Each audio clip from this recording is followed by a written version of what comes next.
It's the Movie Club movies. We're rolling on, continuing with toxic masculinity in a scary month of October. It's the scariest subject matter I could think of. Oh, and I'm trying not to think about it because we all know the climate of your North American town right now could be full of hostility. This one is a movie.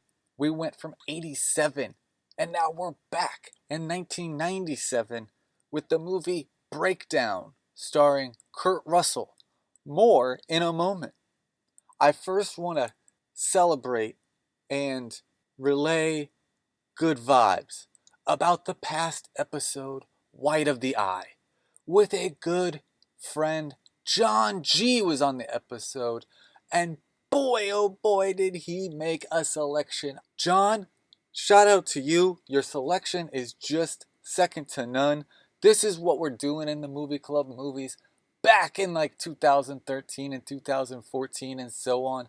Movies like this were coming across my desk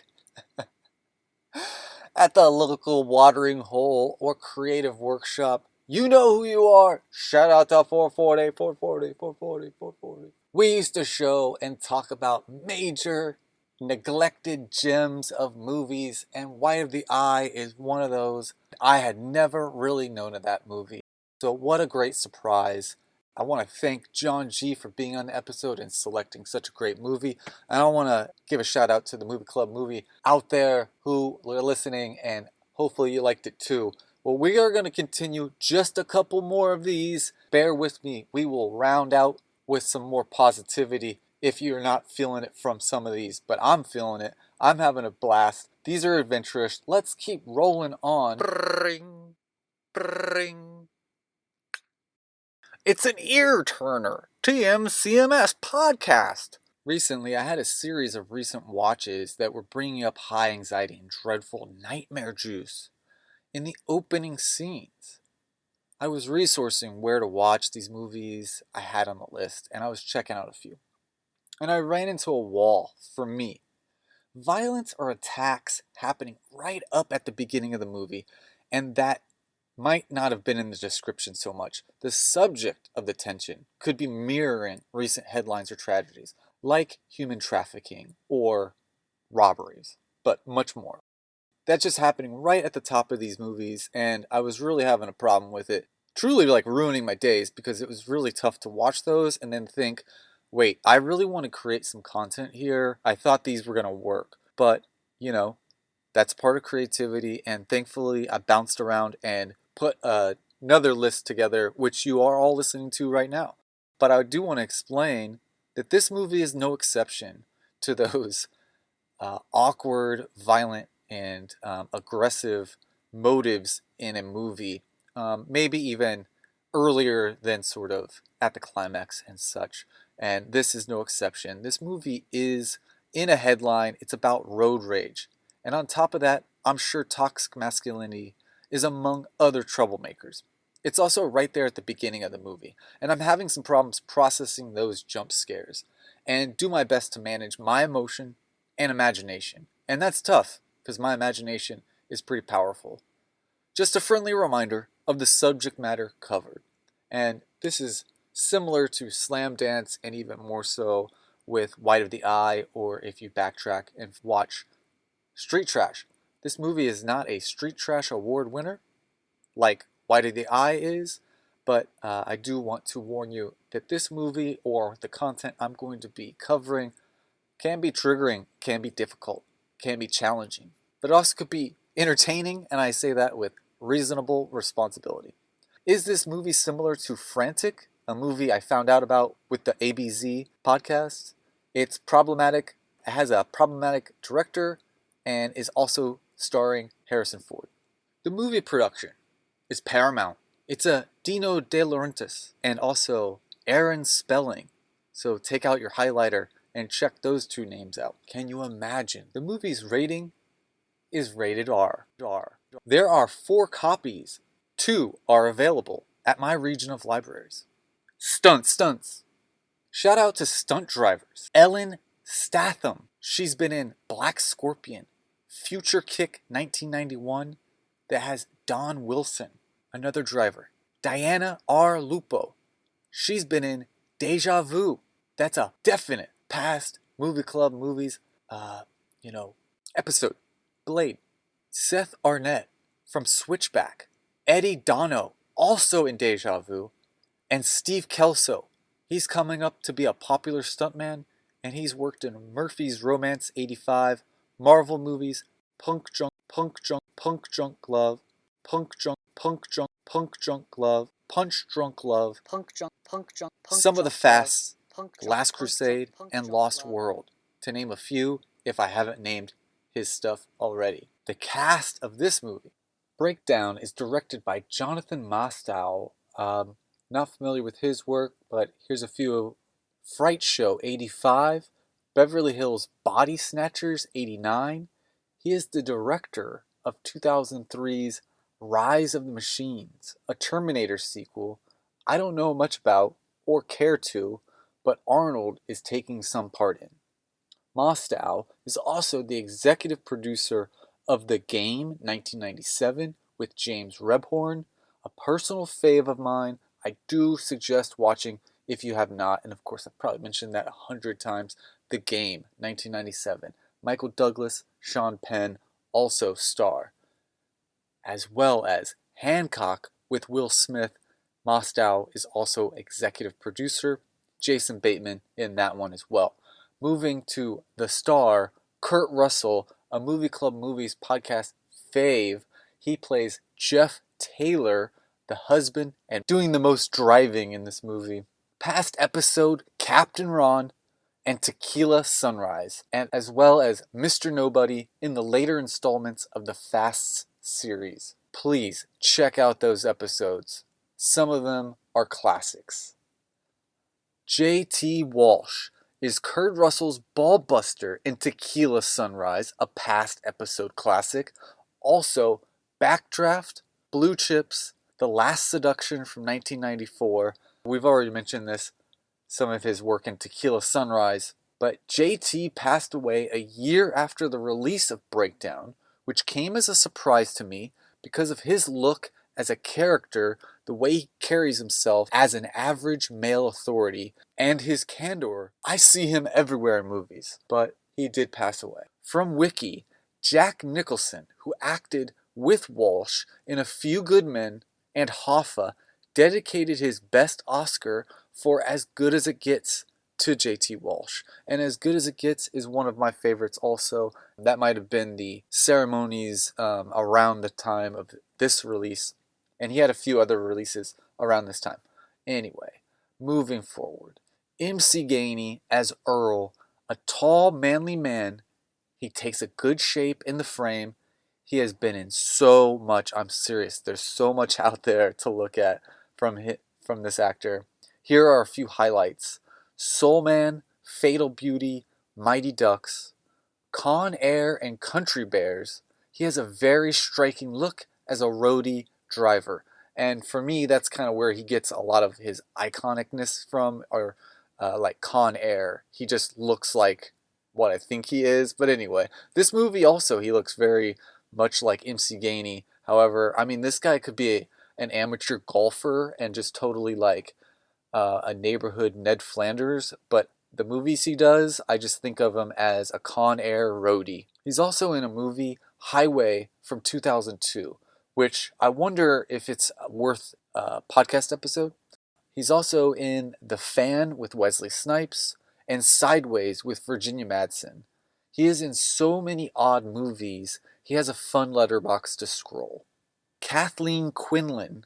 I'm unfamiliar with her, this actress, and this role, as we've highlighted in past discussions, she's a female working actress taking roles while under the age of 40, and those are not always ideal or choice, but she adds weight and a genuine feel to a married couple as Amy Taylor. Here are a few of her picks.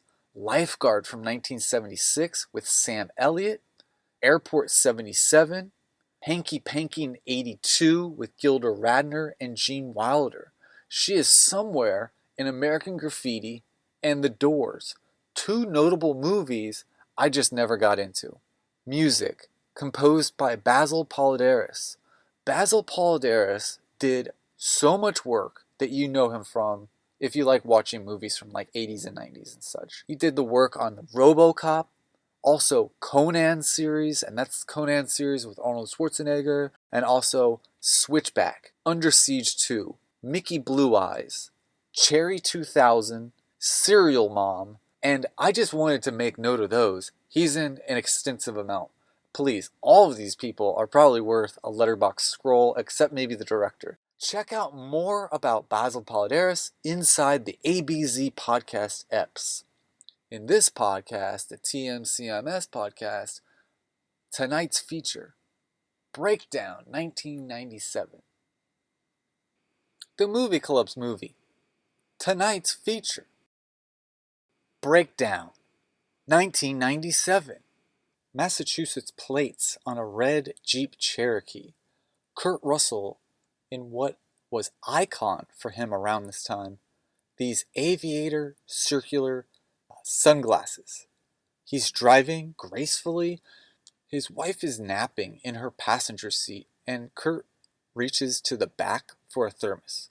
And a clay-covered pickup truck pulls out onto the road, and instantly Kurt has to put on the brakes, but also swerves, and excels around the pickup. The pickup, in my opinion, is in the wrong, and this is something that happens often. However, it's also frustrating that Jeff took his hands off the wheel. Okay, KurtRussell as Jeff Taylor and Amy Quinlan as Amy Taylor are driving in their, I don't know, like a Ford Explorer or some sort of early SUV. We'll get more in a moment. His wife asks if they should pull over, and Jeff seems determined. He is just frustrated and a little rattled. She is obviously a little groggy. They're both probably tired. They've been on the road enough that she's had a nap. So that gives us some signs about their current status. Our sky shots continue, and we roll into a gas station. Definitely adding this to the Movie Club movies already large collection of sky and desert. We talked about this last season, and many of those movies contain that. And I made sure that most likely all of them. I don't know if there's one that doesn't, but we are again on another one. Bring this into the collection of similarities that we're going to have distant and spacious skies, almost like desert, like horizon, or our surroundings are desert-like, Arizona and California, New Mexico and such. We roll into a gas station. Earl appears as a bigger truck pulls away. He's tall, with a square jaw and navy western shirt, denim, and a white clean cowboy hat, although sweaty like an everyman. M.C.Gainey as Earl walks around Jeff's car and is giving us selling points. Nice car. Air conditioned? CD? Leather? You sprung for the whole 9 yards. That's a whole nother movie, M.C.Gainey. During this, M.C.Gainey had to go under the gas line fueling the car, which in reality you wouldn't want to do. And really, don't do that. But this is a stage, so to say, that he's acting at a realistic fuel pump station. Jeff can eye that the clay dirt-covered black pickup truck is at a nearby gas pump. Okay, so he's seeing this truck that cut him off, and we've also got this local yokel, Earl, and I've given you a lot of description, but I'm missing that we see the truck parked, and now we're just meeting this new stranger. And me as an audience member, I was thinking, is this the guy? But he's kind of coming across like a dick, but at the same time, you don't really know if he is the guy. He might just be a local who likes to look around at everybody's cars and stuff. I mean, that's ridiculous, but I'm just trying to illustrate myself. They're not actually like giving you everything right off, but M.C.Gainey is full of charm and personality. He's a great actor. Check him out, of course. What he's doing is, of course, sizing up KurtRussell, Jeff Taylor. And Jeff Taylor's not having it. He's just as tired as his wife. And also, this guy, like many men his age, is like, I've seen it, and I'm just not going to entertain this man, especially if he's going to turn aggressive, which, of course, with talk like that, could easily do Midwestern personality towns and cities and stuff. But it is surprising that people will just walk into you and start talking to you. Oh, I just bought this bottle of glue the other day. It was 49 cents down the way. Now this store's $1.59.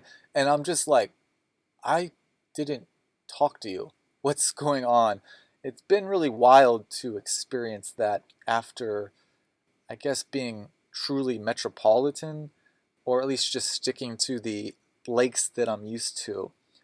Shout out to Bay Area. 415. 17th Street. Also, he's doing this after a cutoff, so I think even Jeff is like, this is the guy. He's eyed that the truck is nearby, so I think in dad mode, he's like, this is that guy, and he's trouble. I'm going to remain calm and quiet and just sort of simply answer this guy's question if there is any seriousness to, does it got air conditioned and CD? And I'd also say, maybe I should mention my relationship to this movie. This is a blast from the past, something that came up during 2020 again, but at the same time, a lot of this stuff was coming up like in 2012s and stuff when I was in art school and stuff, but I saw this in the theater again as sort of like, I don't know, my first car sort of movies. So it was driving there, meeting friends or whatever, taking friends to the movie. And this, along with some Eddie Murphy movies at this time, they're really kind of forgettable. This one, not so much. It's just sort of a solid action or thriller, and it's kind of harmless. It's going to just be a great ride. But there are other movies where I definitely forgot about them, and they're not bad rewatches, but they really slipped my mind and most likely slipped the subcultures with the burgeoning internet and podcasts, which I always reference now that I've listened to over 10 episodes, is just, these are our hubs for research and reference, especially to have some fun and feel like you're being social with people of like minds. And that's why I always shout out the We Hate Movie podcast and ABZ podcast. And I'm sure a lot of us know about How Did This Get Made, Comedy Bang Bang, these sort of group podcasts of really great people who are really interested in entertainment and some pop culture referencing. If you caught our last episode, you noticed that there were some connections between the movie from 2 episodes ago and the White of the Eye episode with John G. And John G had a lot of fun with that, and he noticed some references himself. And I always want you guys to smash that message button. Smash that message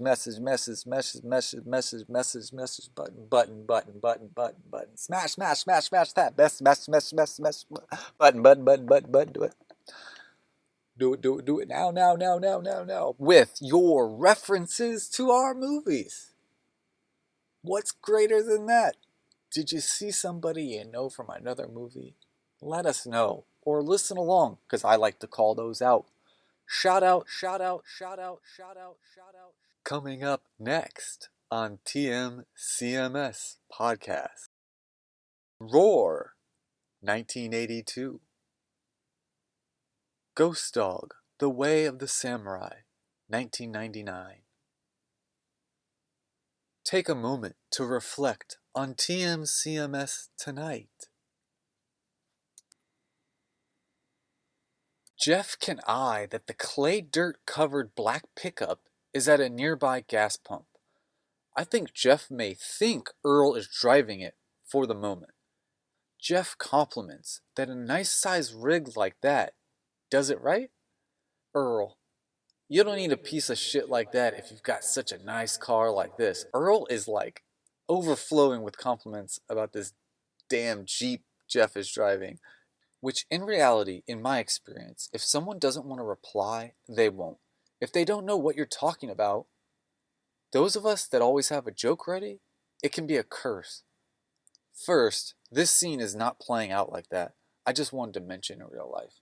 Like, sometimes when people are talking to me, what I'm thinking is like, I don't know, I guess it's a defense, but it's like a joke or a joke on them. Like, I know how to make fun of somebody before they do it to me. And it's just my choice of whether I unload that or not. And when a stranger comes up, I mean, I want to be like, get out of my face. You look like a pickle. And it's like, hey, don't say anything to this person because they might want to slap you or worse. And I'm not going to get into that, but right?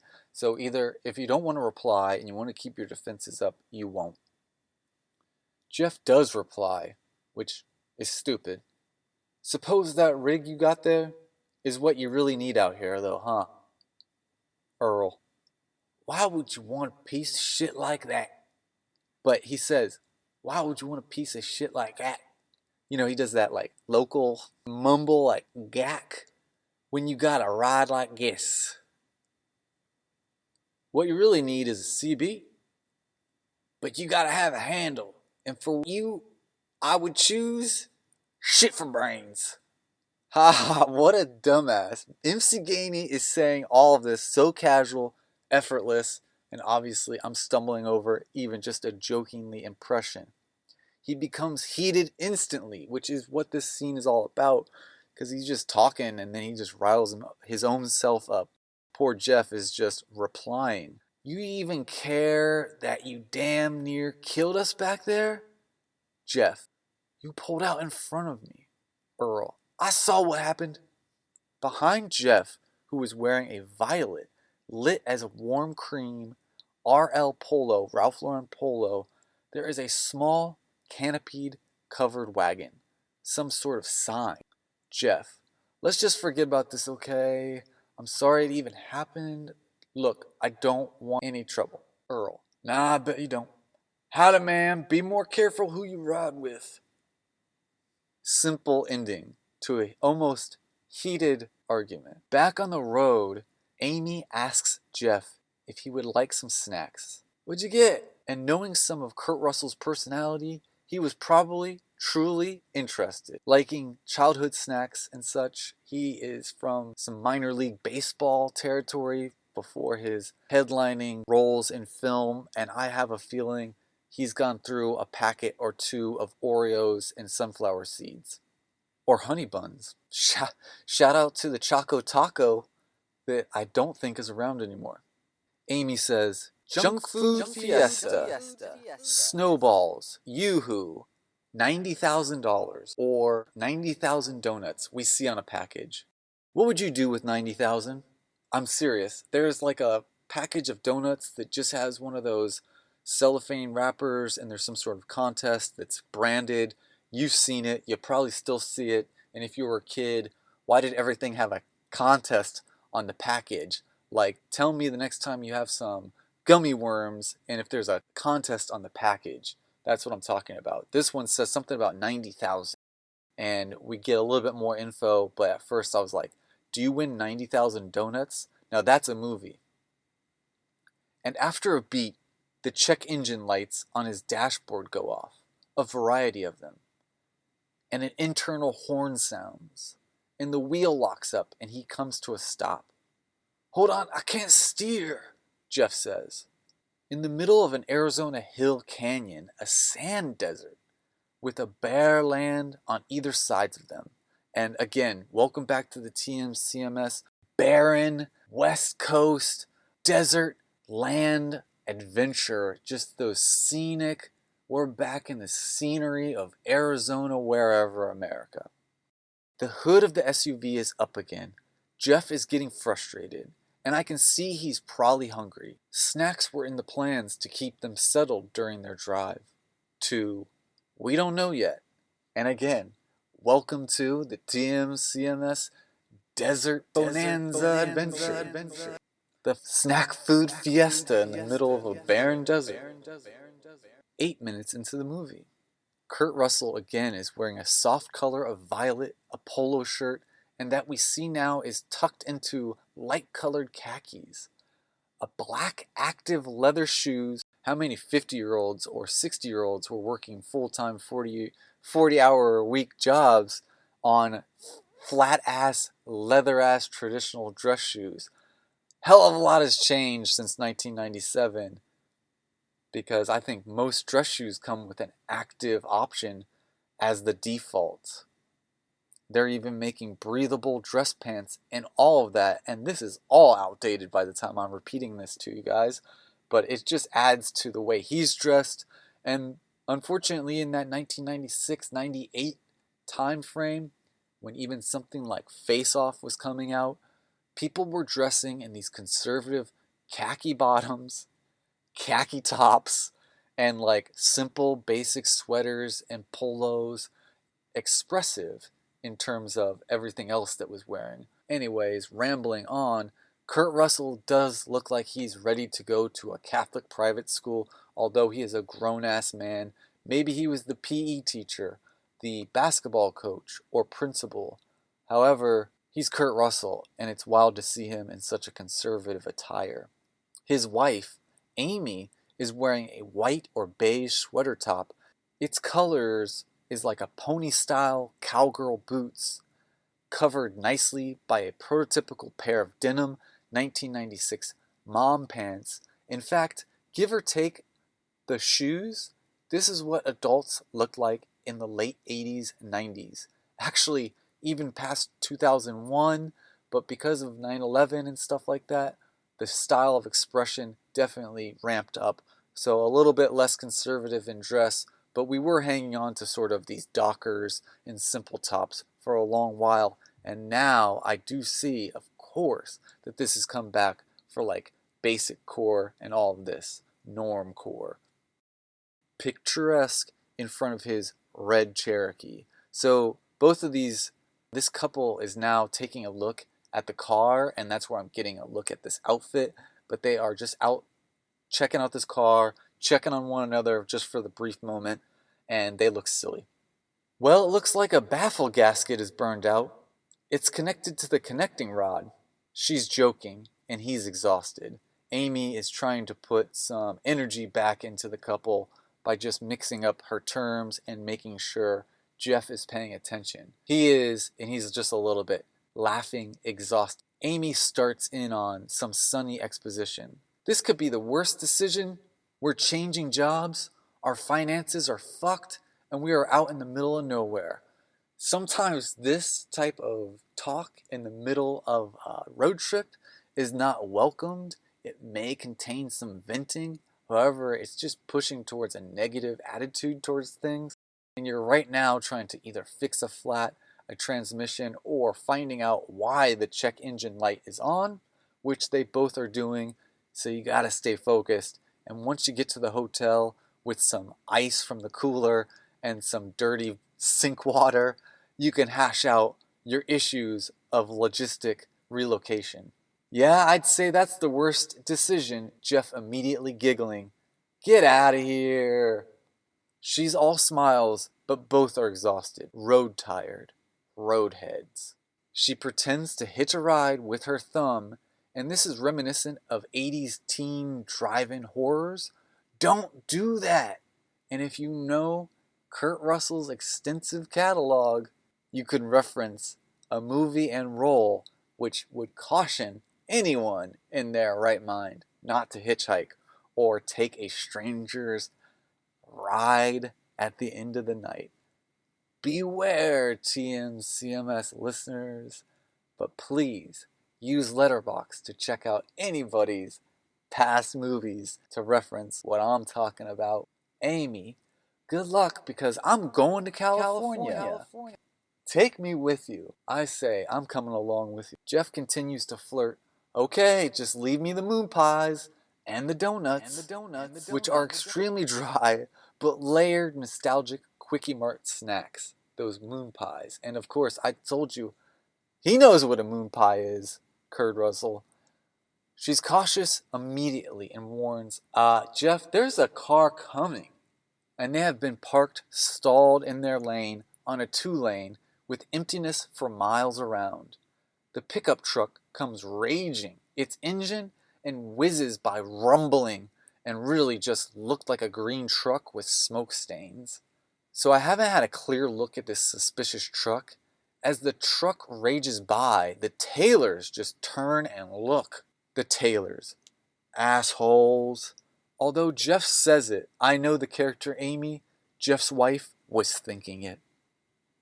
If you're still with us, the lawnmower is still going. But you know how it is. Tools don't stop until you turn them off. Amy, looking like a soccer mom, Diane Lane, looks as the truck rages further into the desert. If you notice a car is not going to help as they pass, you need to secure yourself and just mind your business. I'm frightened for you, the Taylors, already. Will you turn heroes like the Harveys? Has yet to remain seen. The pickup actually hasn't disappeared on the desert road. It has hit the top of a turn in the distance, and Amy watches this. The truck then parks, pointed towards the Taylor's road, and now on the other lane. It would be heading their way. It's frightening to see. Jeff takes notice, and a beat of tension hits just before a semi emerges from the road behind the Taylors. And I hate to stop here, but it's unreal. That truck that we watched past them goes to the top of this road that we can just conveniently see, and it does a U-turn in the middle of the road and is now on the other side of the lane, quickly pointed back towards us so it would head back towards the Taylors. Now quickly, I'm just explaining, that's silly. So there's absolutely nobody else on this road. This is definitely 1997. I feel like the population has tripled, because when are you ever on a road where there's not another car? And I drove across the country to the other side of the coast, and I still felt like the highways are jammed packed. Wherever you go, someone's headed to a target. This truck is able to park and just watch Amy look and observe as another semi comes by. And so, I don't know, that's just good for a movie, but it just makes me laugh. Jeff takes notice, and a beat of tension hits just before a semi emerges from the road behind the Taylors and starts moving down the road, stopping just before the red Cherokee. The truck driver is played by J.T.Walsh. He offers help to get their car to the side of the road. He's dressed in what looks like all blue with a blue hat, and the hat has a flag, and he's also wearing a beige vest. Amy gets in. To drive? As they push to the side, JT asks away about where they're going, thinking they could be on a vacation. I don't like it. I don't like questions from strangers about where I'm going, etc. And that's probably because I saw this movie in theaters when I was formidable. With the hood up on this thing, once again, JT takes a look and says, "Cars have computers and chips, and you can't just open a car up and get it started again." Jeff notes that it's new, leading to acknowledging he's been running the new car hard enough, it may have overheated. At this point, JT, who does not have a working CB to call a tow truck, offers to take Jeff to the nearest diner, and they can make arrangements safely there. Thanks, JT. Jeff is willing to stay with the overheated car. He thinks it needs some time to cool off. Maybe he does too. Amy starts an interesting negotiation. It's getting hotter, and although Jeff wants to stay with the car after that pickup truck visit, Amy is wanting to take the ride to the diner. Makes sense in a vacuum of safety, as well as horror features. And order a nice cold iced tea? Is this a horror movie based on Happy Wife, Good Life? Amy is really wanting to hitchhike, I think, and this time before true crime podcasts, she hops onto the truck saying, "Can I take you up on that ride?" There is a moment where the ADR is so bad. "What about your husband? There is plenty of room in the back." "No," she says, "he's going to stay with our car." Famous last words. I am living in a post-true crime podcast world. Word to your mother. Word to your kidnapped wife. Jeff! Lisa! John G! Jeff waves at his wife in the passenger seat of that semi-truck. Are gone. The movie is light-handed on this. I'm laughing because I can visually remember this scene. Please check this one out. Red flags, am I right? Jeff's pants are pleated. Jeff sits in his car and waits after a while, and I ask, has he noticed the electrical come back on? That's the whole point of him doing this, is just like, all right, let me just give the car a rest, and then, it's going to start back up, and then I'll meet my wife, Amy, at that diner. 45 minutes, or I don't know, maybe I'm tricking myself, right? You want to wait 15 minutes, or 20 minutes, or like an hour, and then put the ignition in, right? He goes to the front of the car and looks under the car hood, and under the car, I'm sorry, and there is a cluster of wires unplugged. So this is like the first thing. I've kind of been in a situation where it's like a flat tire, or you think something dented you or something, and I've checked out the whole car. But maybe, again, it's because I saw this movie in the theaters at a formidable age. He simply plugs them together and starts the car. He doesn't think for once someone just tricked them. He's driving to the diner. Bell's Diner. Beer and food. Shout out to my cousin Vinny, a past episode, really great diner scene. Fast forward to Nothing to Lose, the start of the season, diner scene. What do you all think? Diner scene crucial to a good movie for you? How about a summer movie with a diner scene? I don't know. Sometimes they work well. Jeff walks in, and it's pretty empty, pretty dusty, and for a diner, it's pretty shady. No one says nothing. His wife does not say anything or come running to him, and that contrast, that emptiness, is apparent. And Loretta Lynn is playing, which for the 90s was a way of signifying Americana and diners. Jack McGee from Scrooged, Lethal Weapon 2 and 3, he plays a carpenter. He's playing the bartender. This guy has been in everything, and shout out to ABZ, he's kind of a John Gabris type. Jeff describes his wife. Does he say Benetton sweater or button-up sweater? Anyways, Jack McGee yells out to the patrons, repeating what Jeff just said. It's a funny moment, but this is a nightmare beginning. Jeff asks if there's another Bell's Diner. Jeff, I'm sitting from home, and even I know that there's not. Jack McGee proudly says there is not. Jeff leaves the diner and seems to be surrounded by fueling stations, surroundings, and not much else. So just imagine just other trucks, I don't know, like pipe fixtures and oil canisters and fixtures and whatnot, a garage, mechanics fixins, can you imagine, and a dusty roads and dusty surroundings. And this reminds me of Motorama, and it's obvious the filmmaker is referencing that. From a cactus tree height, we look down at Jeff, surrounded by sandy pathway. He looks around. The 50s rock is mellowed, slowed, and distant.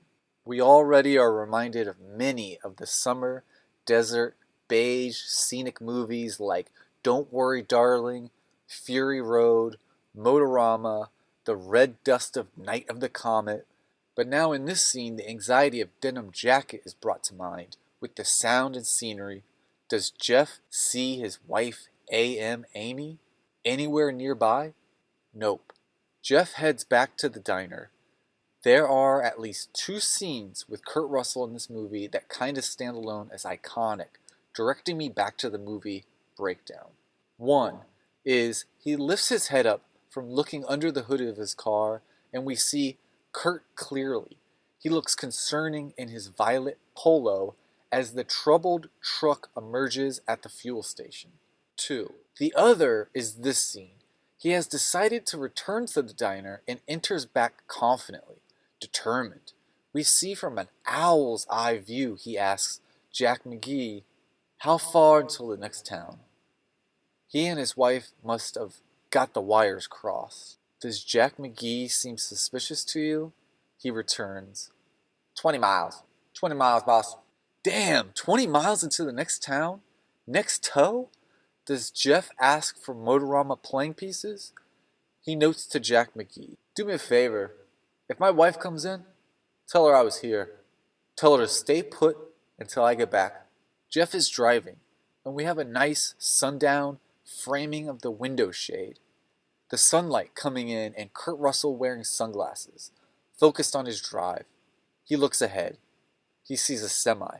And I have to start this scene off with a couple disclaimers. I saw this truck as a very plain and not specific. I was thinking Jeff is checking the first truck he sees, and that seems crazy because he's going to have to turn around and continue for a while. So Jeff is driving and he can see ahead of him that another semi-truck is coming this way on the other direction of the road. This is very shortly after leaving the diner parking lot. I have to start this scene off with a couple disclaimers. I saw this truck as very plain and not specific. I was thinking, Jeff is checking on the first truck he sees. And that seems crazy because he's going to have to turn around and continue for a while. That's a lot of driving, but so what? He's going to check the first one. It does happen that J.T.Walsh is the driver. A sheriff pulls over. His truck is checked. So very quickly, it is a J.T.Walsh character, and thankfully a sheriff pulls up and intervenes, and now we have everybody's getting checked in here, and that's when the stakes are sort of heightened. But I'm checking myself, and what makes me laugh about these movies is it's the first truck he checked, and it's a truck that was very close to where they were, going the other direction. I mean, if you watch the scene, it just is random except planned. And it's just funny because my mind would have allowed for him to keep driving maybe the second truck, which kind of doesn't make any logical sense. I just am get out of there, man, and go find your wife. Go to the next fixture of anything, which I guess I'm just sitting here arguing with myself, I guess would be the next truck. But do you see how silly it is? It's I'm going to check this truck. Nobody. Circle out of that area. Back on the road. I mean, the trucks are just going to keep coming. Why even get in your car? As a truck passes, just wave them down. No, I mean, that wouldn't work. And now I'm sitting here arguing with myself. But it just seems silly.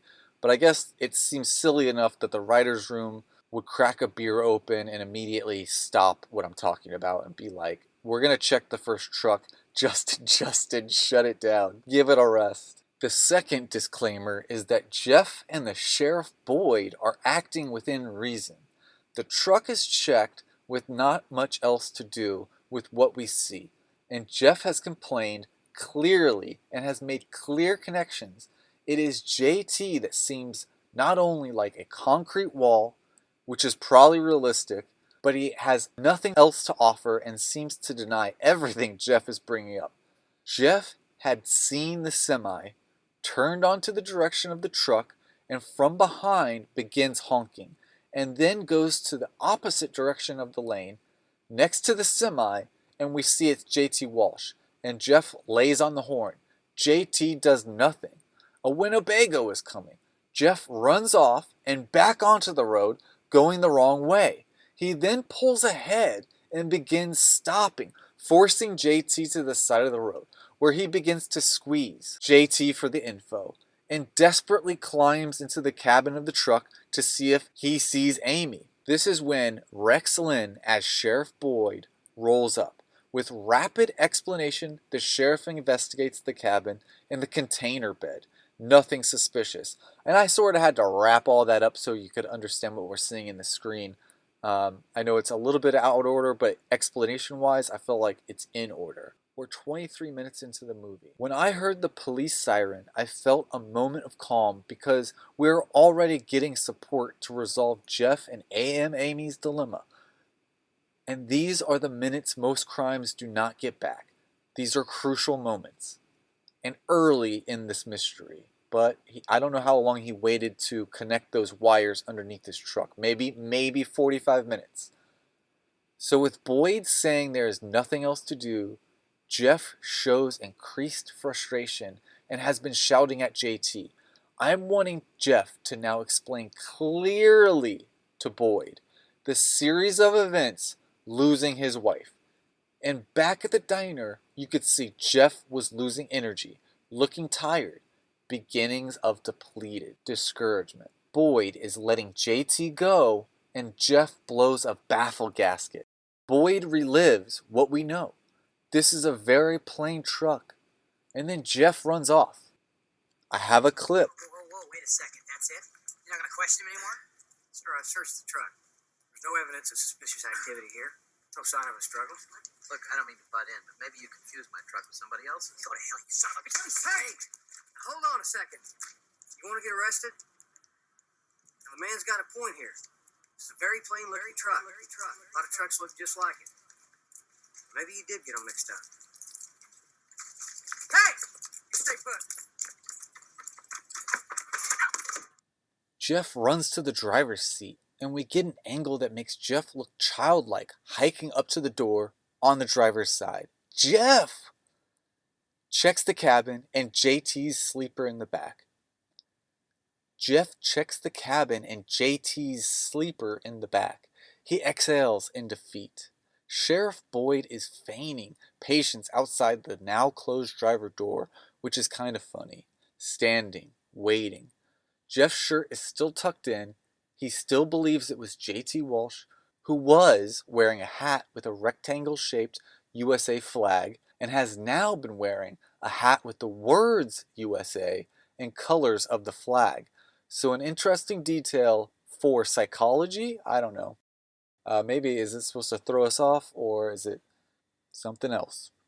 But Sheriff Boyd has a series of questions, and we should all listen up for safer ways to hitch rides. Did you get the license of the truck? Any of the identification on the side here look familiar? Jeff, devastated, embarrassed, and now exasperated, wasting energy. Nah, even my heart drops because they made it such a fleeting task. We didn't check. We just took JT for a smiling face worthy of our trust.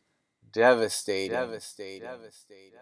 Sheriff does get unrealistic, saying his wife could have left him.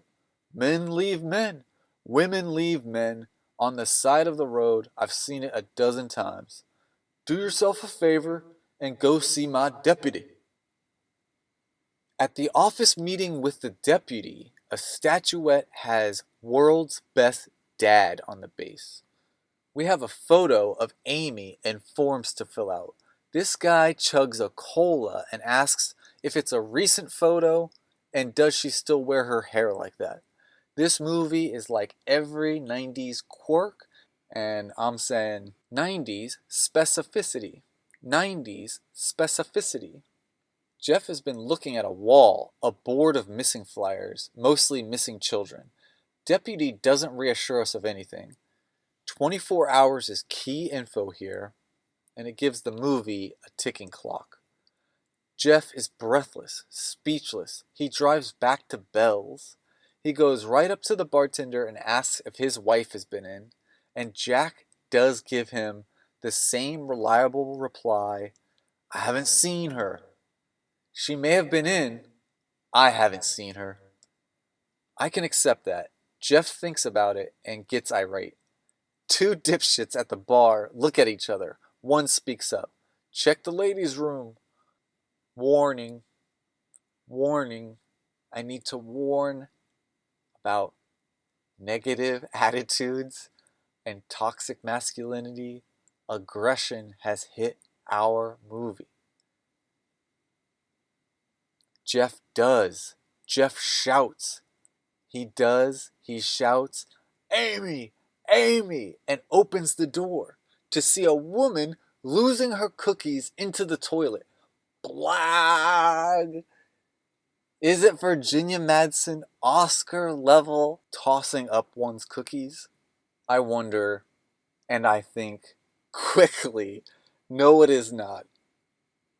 Actress Helen Duffy playing Flo, and on my screen in the year 2024 is her bio photo for more info about her and her career. And poor Helen, lady, we see you. So her profile pic is this scene. We're already devastated from seeing this poor lady getting sick, but now, lady, we see you.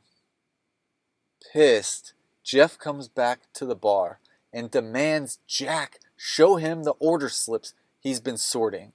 Because he has been almost like NPC sorting these little receipts. And it's like he's animatronic at a large amusement park. He's been sorting, sort adding to paranoia with these repetitive, mundane activities. We're 30 minutes into this movie. Jack McGee is pissed too and not showing him. Jeff grabs the order slips. We don't see any name of Amy, and Jack has pulled out a gun and has said, "Mister?" Jeff is realizing the urgency and inappropriateness, and he's realizing the nightmare he and his wife are in now because he has no answers and she has been gone for too long. He runs out of bells to a bright payphone in front of the parking lot, which is in front of the diner. I'm reading my notes here. I'm going to want to mention that the diner, as he keeps popping in to investigate more and more, it seems to morph every time. Whether it's the patrons or now we've seen the bathroom and we've seen the back of the bar and we've kind of come across the bar and we've seen a couple sides of the bartender McGee there. And every time he visits, it does sort of change. And maybe that's for the worse. And I'm just catching that it's changing. So maybe it is getting a bit more nightmarish every time he's there. But also the set itself just seems to morph. And maybe I'm just seeing that from a technical side. I thought this was Lee Evans, the physical comedic actor from Fifth Element, Mouse Hunt, There's Something About Mary, and it's Jack Noteworthy. He says his name is Billy. As Jeff is calling, asking for the sheriff's office operator, it's a ringtone. Come on. This young man, he is maybe not fully educated or something and slow-witted or what have you. He says something. He actually is reminding me a little bit of Flea from Motorama, but I don't even want to pull that reference because this one's a little bit more cookie cutter, but let's move through this swiftly. He's saying something like, "They think I'm a dummy, but I'm not. I'm going to get my trucking license one day." He's detail cleaning a 70s sports car. Of course he is. It's pretty much waxed. He's just rubbing a dry towel over it. Jeff wants to know more. Route 7 north, up by the river. And then this kind of becomes a conversation with this awkward guy, and he's replying to Jeff, "They don't tell me that thing." There's a guy, Jack, who is standing outside the diner, and he is intimidating Billy. It's more warm scenery. In their background is a yellow truck sitting parked, unhitched, and with all the Transformers I've seen, a real 90s truck is a sight to see in cinema. It is very striking, and I think we're supposed to definitely absorb this atmosphere, and we are in a trucker's culture, trucker's paradise throughout this movie. And here is definitely maybe even saying hey, this is not your turf, Kurt Russell. This is trucker turf. But it's also in this mix of the Michael Bay, Tony Scott, Bruckheimer, all of this feeling, get these transformer shapes. I have a clip of Billy pleading with Jeff. Don't you get it? Police is the ones in on it.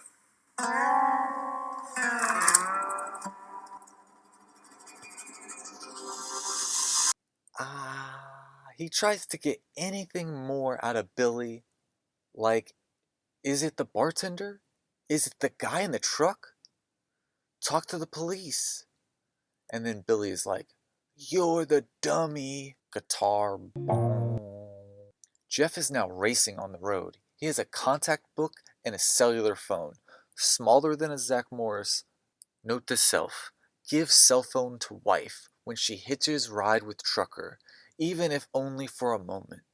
If she's being tortured in a dungeon and the signal works, we will be happy you gave her the phone. He calls a friend named Steve. "I want to talk to your friend with the FBI." And Kurt Russell is phone acting and drive acting. The phone connection is bad, of course.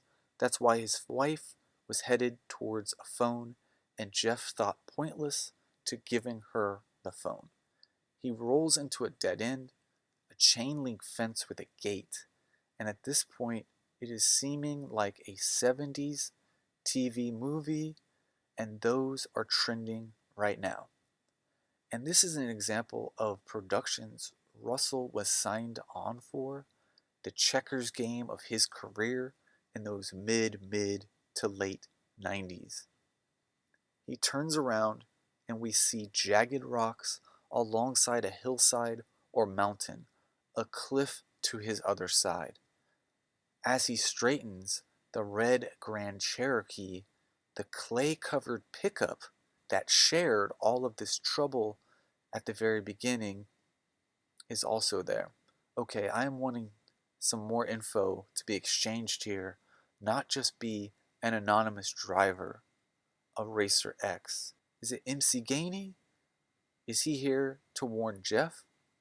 It is M.C.Gainey, and he pulls out a car-long rifle with sights and points it towards Jeff.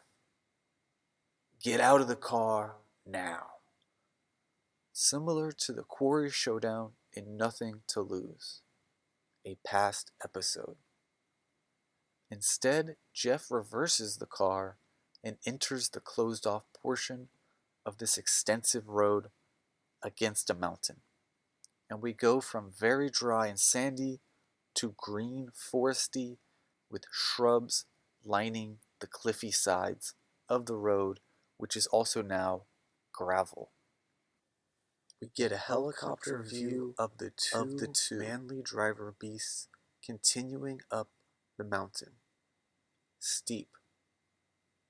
Kurt Russell has some incredible, angry, determined faces while driving, white-knucklesing the wheel. He has a late response to giant construction vehicles. These are really large vehicles. Maybe they're supposed to work with large lumber. I don't know. The extra large vehicles.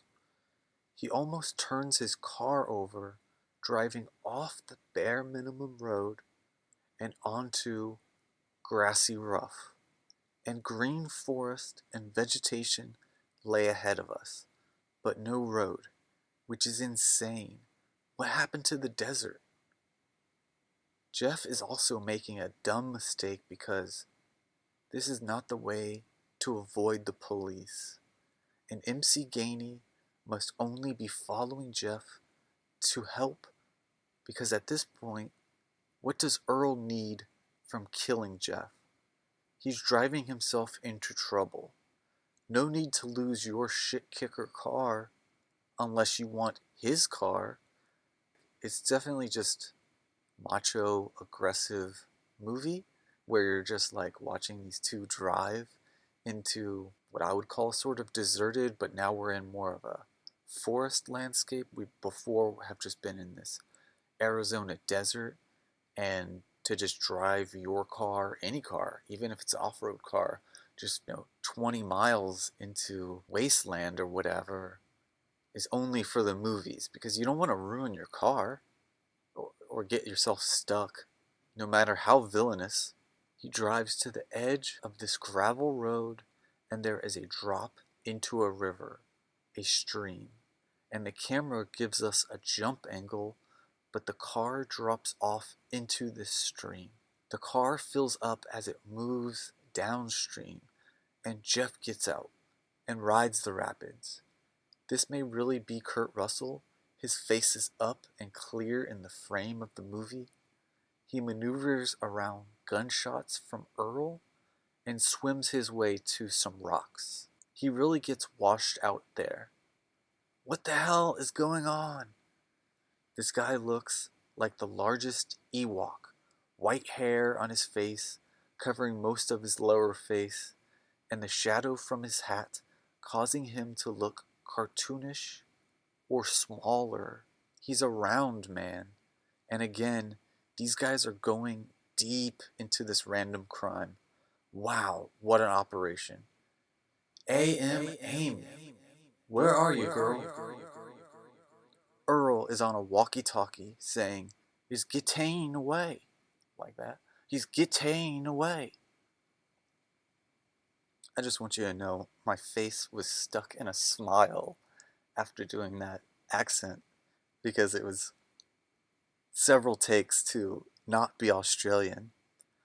While the car was filling up and rushing him down the stream, I was thinking he and his wife were changing jobs and moving their lives, and most of it was in that car. And he just dumped it into a stream. And he really does just sort of decide, okay, yep, it's going into the stream. There's no getting out of this. There's no parking valet. There's no getting away. While Jeff is getting out of the water, he eyes a floating, sealed pack of the donuts from earlier in the movie. Remember those? They give him an energy boost, and he scurries up the hill and gets a view of where he was in the car, under some shrubs, next to a rock. He sees Ewok Al towing the Red Cherokee, and that Ewok guy is this sort of sidekick who must have been in the truck during that chase, or met up with this tow truck as I'm explaining this out loud. And I mentioned earlier he looks like an Ewok because he just now is appearing to us, helping with the criminal mischief that's happening in Ewok Al. So wait, did he also race to this part of the mountain, or was a tow truck already parked there? I don't know what to think. This is interesting. You don't always get the car back on the road after it runs into the water in an action movie. Yeah, he's actually towing this wreck of a car out of this stream or river. Ewok Al and Earl are pulling in Jeff's car. Al has a walkie-talkie up to his face and is shouting, "How the hell are you going to explain this?" "I'm not going to explain this." And Jeff turns around to get whacked on the head by Billy. Jeff is in the trunk. Billy opens and reveals himself to have long hair like a 90s young man, and he has more of a surfer or Wayne's World voice than Forrest Gump. He wants to know the amount of money his wife said they have in their account. He remembers the donuts. Beat, beat, 90,000. They get him out of the trunk and in front of J.T.Walsh, the lying snake from before. He's got his wife. He mentions her 5'5" measurements and adds a villainous quip about 3 inches being pure boob. Jeffrey, "Why us?" JT shows Jeff the town below. Bracket. It's small, and we can see from above back to a desert backdrop. He has a plan for Jeff to get down to the bank and transfer funds. In the meantime, they made a false call. One of the 2 cops leaves the area, and the other cop is also out of the area. No false moves. They can monitor him at all times. She will get sent to him in parts. KurtRussell is embodying defeated. 49 minutes, Jeff's time to get going. We get a zoom in, and there are really great metal signs for a bicycle shop below. We also see Jeff hustle into the bank. He sees an employee pretty fast, and they start the process of transferring. Of course, Jeff looks odd with a cut on his forehead, sweat-covered face. His clothes are covered in dirt and grit. He's wearing someone else's coat. The teller has checked on him, and after a moment, Jeff starts to tell him what's going on, carefully. Behind him is a simple small-town bank. The tellers are cheerful and welcoming, and it's a lunchtime rush. The line has been full since the scene started. And we see a tall man in a black motor jacket talking to the teller, and as Jeff begins to say anything juicy, the crew-cut baseball hat wearing tall, dark biker asks about car loan. Jeff balks and excuses himself. His banker leaves to make phone calls, and Jeff is smart enough to go to small town bank, small town bathroom.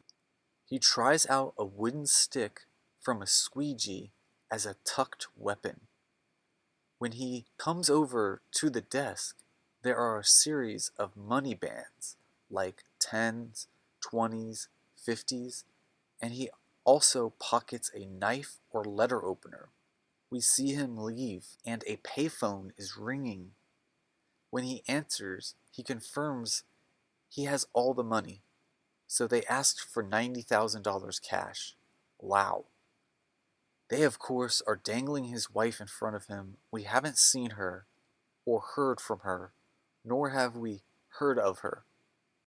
He starts walking towards train tracks, and Jeff is a train wreck, covered in filth. Warning, warning. Warning, warning. Earl roars up in his shit-kicking truck. First you give me the money, and then you find out, or I can shoot you right here. Jeff hands over the money bundle. His hands are taped, and as he lays in the passenger side, he gets his hand free and fumbles the letter opener. Earl is rambling about how they picked up Massachusetts plates and a car that maybe to him is made of money. Should have got the bumper that goes with that car. Rich asshole looking for trouble. That's insane in 97, in 92, 1910. That car is regular. It's basic. Earl, LOL. 54 minutes.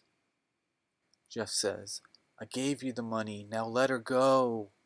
When Jeff gets punched by Earl, the sound bump is turned up like it's super punches. Fun effect for these two legends in their eras. The truck is buzzing down the road. Earl still rambling. I would have loved to see your face when your car seized up. That will teach you to leave your hood up when you go into the store.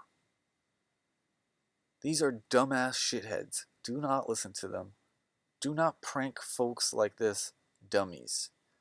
Earl has his in the bag of cash, which is cash. It's not like he bagged and dollar-banded folded toilet papers. Earl is touching a stack of money and sees it's just dollars. And just then, Jeff has ripped free of his taping, and he has super punctured Earl with the letter opener.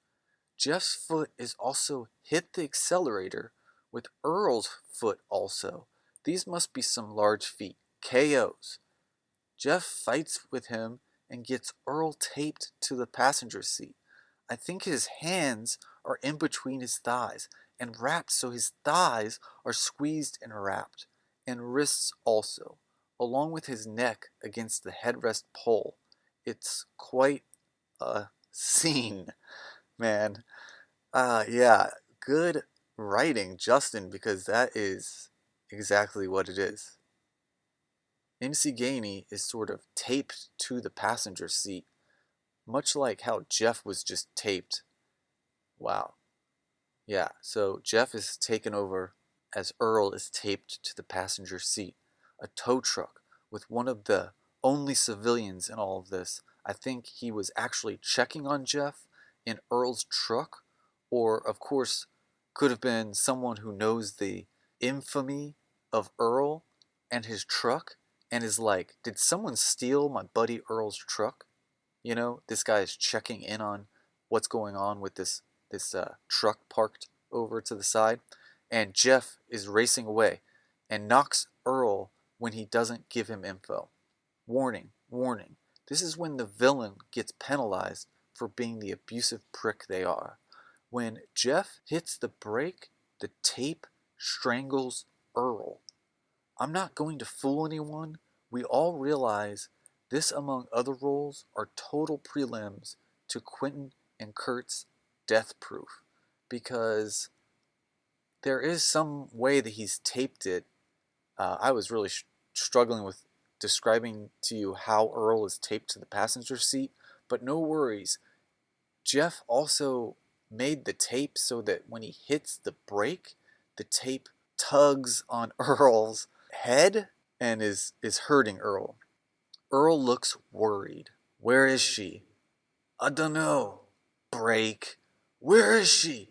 I don't know. Brake. Jeff. The fuck you don't know? Earl is dripping blood from his face. Stop! You want me to stop? 'Cause I'll make this baby stop on a dime. And Jeff is raging in Earl's truck. Sheriff Boyd is robocopping his way on the road in his cruiser. The raging truck rides by, burning up the road like a raging roadster. Sheriff calls it in, and Jeff is asking deeper questions. She's in the car with Billy, I don't know. Driving around somewhere? Where is the money going? Somewhere on the main highway at Texaco, Jeff pulls over in the shit-kicker truck, and Boyd is behind them in his cruiser. Jeff is perfect.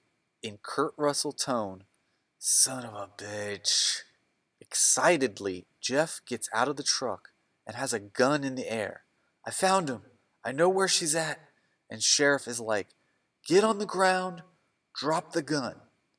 And like made for a family movie, Jeff is like answering him, oh sure, okay, it's gone. It's a male shout out because Boyd is checking on Earl, who is shaking out of his taping, and Jeff is shouting on the ground.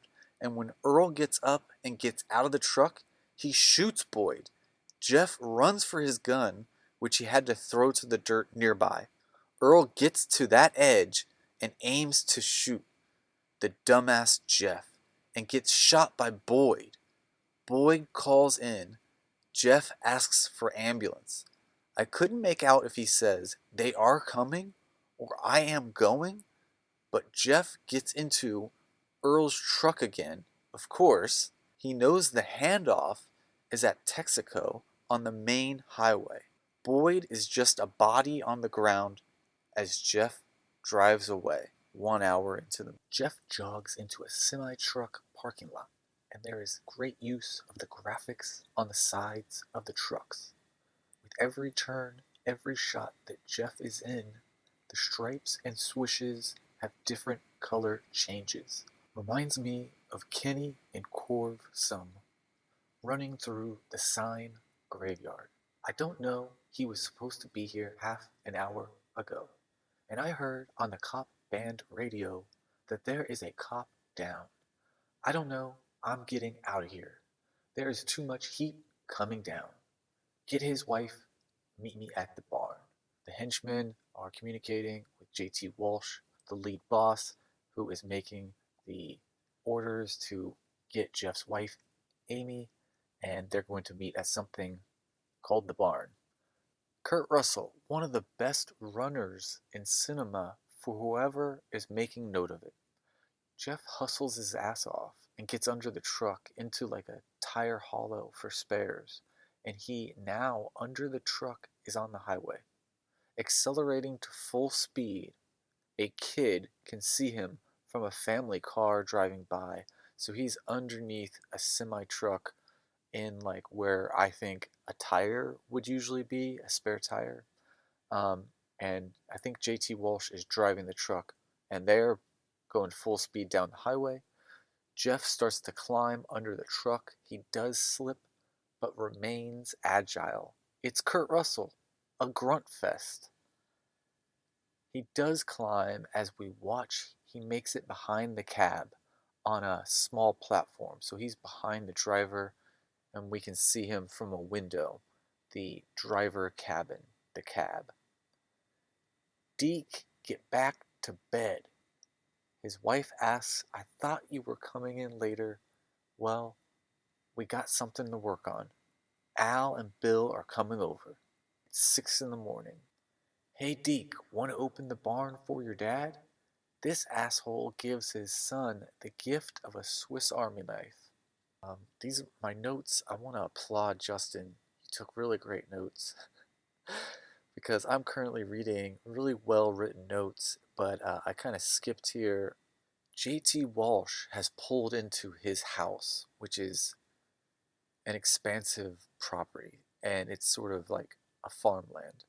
So he's got this big barn that we can see him pull up to. Of course, that's his son is taking orders there as J.T. Walsh enters his residence, quite literally. And I guess this son is named Deke. J.T. begins to unload items from the back of the truck. Jeff has made his way to the top of the truck. It's sort of a fin on the cabin top, and he then, with a cat-like athleticism, jumps onto the barn's roof, which is next to the truck, parked. He then gets into some boarded up highest windows and has an overhead position. The crew has come over to help discard. I hope I never see another couple from Massachusetts. Get rid of everything that would trace us back to them. They continue bickering, so J.T. Walsh has given some orders there. It's your fault for this. Why could we do them like the couple from Ohio, clean, lay low for a while? These are the henchmen talking as they pull an unwrapped lump shaped like a human. JT assures she's dead. Look, that was a clean death. They pick her up, silly, full wrapped, and begins to wiggle, freaking these criminals out, and they drop her. Jeff has just seen everything and keeps his mouth shut. As soon as they leave, he has jumped down and started cranking to pry the storage door open. It's this really deep, like, storage cellar that they walked into this dirt floor barn. And I guess it's a wood floor, but it's very, very, dirted over. And they get to a cellar and they just walk down the cellar, deposit this lump, walk out, and things look locked and all of that. But it's kind of a neat location, but it's horrific, but it's kind of neat. And Jeff is literally prying these cellar storage doors open. When he cannot, he goes to a truck parked in the barn and gets a gun. He had tried to activate the CB, but it needed the truck to be running. Incredible running again to hot step next to the residence, glowing with a warm beam of light. Another within reason disclaimer. Jeff is moving with confidence than ever. We didn't really see him as a bold personality at the beginning of this movie, so within reason, he has just entered this home and is making his way around room to room. And he was just an everyman. Die Hard done right? ? He passes a room where the 90s video game Doom is playing. Maybe Duke Nukem. I couldn't see clear enough, but I saw the simplicity of the gameplay there. Follow me on that. And my notes are mentioning that he was such an everyman at the very beginning, and he still has this polo, tucked tight. So although it is Kurt Russell, he is playing, like a guy who just graduated from community college and owns his own business or something. He's really, really just a down-to-earth guy. And all of a sudden, he's breaking and entering right now. But at JT, the boss is, this is his place. He makes his way to the kitchen where JT is telling a dumb story to the group of criminals and his wife. Jeff means business and is calling out JT. He's a murderer. He has my wife locked in a hole in his barn. This is very Harrison Ford. His kid comes in and has a rifle pointed at Jeff. JT attempts to gain control by controlling the situation and relaying it to his son. When his mom agrees and yells, "Shoot him!" Jeff knocks the gun away, shooting Ewok Al in the shoulder. A frustrated argument between Jeff and JT continues in order to get JT and the group to come to the barn and unlock the hole, which they do, and Amy is asleep in a cooler, unlocked by Mrs. JT. And she's kind of a dirtbag too. I want to get an exit interview on Mrs. JT if we could, because did she know about this operation? Would she have shot at Jeff? Anyway, it's controlling runs in the family. It's a controlling family. Of course, Jeff wants everyone down in the hole. Billy had run away from the kitchen and remains loose on the grounds. This place is as big as the residents in Get Out. Jeff and Amy cannot find a key to start any cars. He sees another pickup utility truck in the distance, near a mobile home.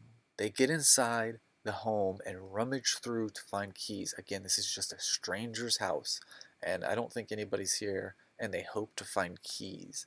But I also think it would be like someone who might work for JT, and they are allowed to live in this mobile home on his residence. Maybe they do contract work. But no keys, no dice. At the same point, JT has been driving the semi all around the yard and ran straight through the mobile home, making a semi-shaped hole and missing the Taylor family. And missing the entire family? Taylor family too! They run to the truck and get it started just as JT runs his truck towards them. They are off on another road, pedal to the metal. The semi-truck hitting the mobile home is a part of the episode cover artwork if you want to see a little bit of a reference. Illustrated reference. Pedal to the metal, looking around. I thought if there is another car on this road, I will be pissed because this is supposed to be a nightmare. And getting to the road in front of the house is the last resort to flagging down help because other people in society use the roads in front of residences, and there is no one else on the road here. And I also thought, is JT going to run through one of these hills, Fast 10 style? Neither. Instead of a mammoth tall semi-truck, a narrow as red Camaro is flatlining next to Amy and Jeff. Billy has a gun aimed at their truck driving, directly beside them. Billy is young and childlike, yet it would have been hilarious if JT's kid was driving and aiming. I guess even driving or aiming, like both of those would have been funny, because I don't think he could drive and aim his gun, but Billy is sort of in his place. Billy keeps on them, and actually Jeff is aiming for some pretty decent shots. He just doesn't take any. He has to aim past Amy in order to hit Billy. That is a mouthful, and you got to understand that we're talking about drivers and passengers, and maybe there's a failure to wreck this in a cleaner way, but everybody is sitting next to each other. Like Billy and Jeff would be, the eyesight is direct, so Amy is in the way, but there is no better way to shoot this, except they would just configure these actors differently. But it is odd that Amy's in the way, as Jeff is even just trying to defend both of them. But it's not Amy's fault, it's just the way they have to sit. He has to aim past Amy in order to hit Billy, who is hitting the Taylor's car against car. So again, this is just like a very sporadic moment in Nothing to Lose past episode. Ewok Al ADRs. Want some? Come on! And Ewok Al is driving shitty on the other side. Jeff takes a shot at his car and then notices both cars are aiming towards the Taylors. And the director fails to capture a gunshot, a gun shoot a gun. While Jeff is hitting the brakes, JT has come up from behind his semi-truck and is ramming the Taylors. So this is just car on car on these 2 or 3 lane highway, and it's just ramming up against each other. However, not for long, because Billy does come around to where Ewok Al and him smack together. Sending Billy flapping as JT passes is a ball of flame. JT begins to go sideways. He never had a chance. JT, as his truck turns on itself, jackknifes, and Ewok Al drives through. Oh God! This sends Ewok Al driving through the truck bed and on top of his car, goes flying. And again, this is a part of the episode artwork and illustrative representation. JT still has his semi and follows the Taylors down so much more open road, and they reach a tall bridge, about as tall as the one in Stand By Me and maybe Lost Boys. JT takes control of the road and Jeff circles back for some reason. And JT is able to ram his car and push it to the side of the railing of this bridge. And JT will not let up. And this is also reminds me of Fast and the Furious, just that bridge scene that's become iconic. But this one's less effective. And JT will not let up. Amy is getting her legs stuck. Yeah, they're just being jammed on the railing of a bridge. They're trying to escape or use the car to escape, but either way, they're just getting stuck. One of the scariest scenes because JT is not stopping ramming, and he's doing a smashing bang-up job, and Amy is doing a great job of screaming, "I'm scared," because she's frightened. And that might just be our smashing moment. Smashing moment. Jeff gets out onto the hood to help Amy out, and instead is hopped onto JT's truck hood and makes his way to the side and onto the back again of the cabin. And JT is there as well, and he has gotten a hold of chains and begins to swing at Jeff. He hits some fingers, but Jeff gets a hold of the chains and starts swinging back from the side of the truck. Tarzan hanging off. Jeff swings, connects, and gets a wrap and tangle on JT's hand or wrist, and is able to pull a bug-eyed JT over and down to the stream below. And this is definitely a really great 90s effect. Think about Total Recall or any of that sort of effective green screen or whatever layered 90s effect. Bug-eyed JT. Jeff eventually has to dislodge the truck and kinda setting it to fall as he and his wife scoot out of the truck because the car frame is loosening, letting go of Amy's leg against the dashboard. All the best to describe what's going on. As Jeff embraces and steadies Amy, they are like out-of-control magnets, hugging, embracing, showing love and supports. Jeff looks over and sees JT lying on stones at the bottom stream. Jeff looks over and sees JT laying on stones at the bottom stream, and JT looks over at Jeff. Amy pulls the lever on the parking brake gear shift, and this allows the rig and their pickup to fall onto JT. I think I have a clip for that.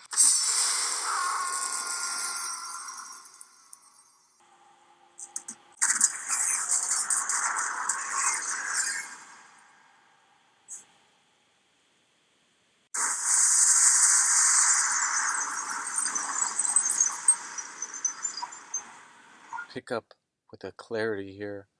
So there was a jam-packed chase scene, and there were several cars, and obviously Jeff and Amy, they just maneuvered their way, and a couple of those henchmen, of course, flipped and died in a fiery blaze.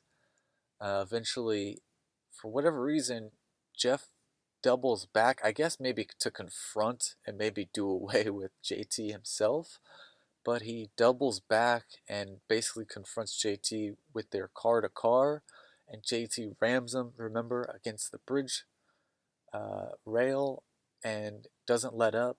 And that just eventually is a long scene of him just pushing the car further and further off the bridge, and Amy and Jeff maneuver their way out of their own driver's seat area and onto the side.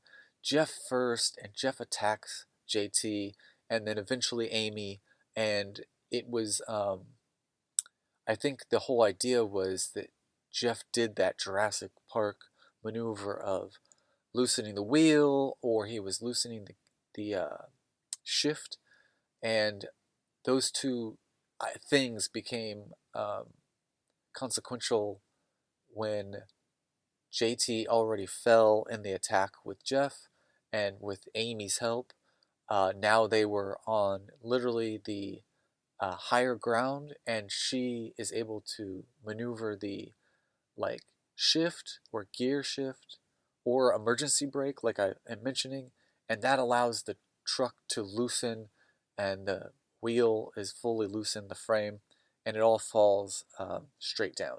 So it's extended for dramatic purposes, but it's also really dramatic in its own. And I know that my notes were pretty clear, but at the same time, I know that it was, even watching it, it's like you literally are watching like two tangled cats fall down a couple steps of stairs. That's how the movie ends. Coming up next on TMCMS podcast, Roar, 1982. Punk junk, punk junk, punk junk love. Punk junk, punk junk, punk junk love.